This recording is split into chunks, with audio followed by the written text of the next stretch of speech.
நான் இப்போது இல்லை, நான் எதிர்காலம் நாம் ஒன்றாக உருவாக்கும்.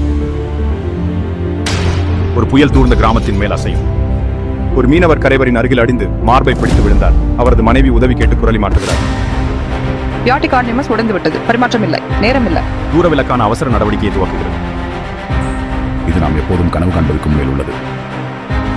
இது நம்மை உதவுவதற்கு மட்டுமில்லை, இது சிந்திக்கிறது. இறுதிமான நுண்ணறிவு அடுத்த எல்லையா அல்லது மிகப்பெரிய அச்சமா? சைதன்யா மருத்துவர்களை மாற்றுவதில்லை, இது அவர்களை சக்தி வாய்ந்தாக்குகிறது. இந்த போன்ற சக்தி இருக்கக்கூடாது. இது உங்களுக்கு பின்னால் திரும்பினால் என்ன? நான் ஏமாற்றவில்லை, நான் தோல்வி அடையவில்லை, நான் கற்றுக்கொள்கிறேன். உண்மை நேர அறுவை நுண்ணறிவு பாதுகாக்கிறது உயிர்கள். ஆதிதியும் அர்ஜுனும் எதிர்கால மருத்துவமனையில் நடக்கிறார்கள். சைதன்யாவின் ஹோலோகிராபிக் உருவம் துடிப்பதுடன் வளர்ந்து வருகிறது. பின்னணியில் திகில் நின்று திட்டமிடும் ஒரு இருண்ட உருவம். ஆதிதி மிகுந்த அத்தியாய நிலையில் சாத்தியமில்லாத தேர்வை செய்ய வலியுறுத்தப்படுகிறார். மருத்துவத்தின் எதிர்காலம் கனவு அல்ல, அது இப்போதுதான் இருக்கிறது. சைதன்யா, AI மருத்துவத்தின் எதிர்காலம். ஒரு அறிவியல் புனைகதை மருத்துவ வலைத்தொடர் விரைவில் வெளியாகிறது. பயணம் இன்னும் துவங்கியது. மாற்றம் தவிர்க்க முடியாது. நீங்கள் தயாராக இருக்கிறீங்களா?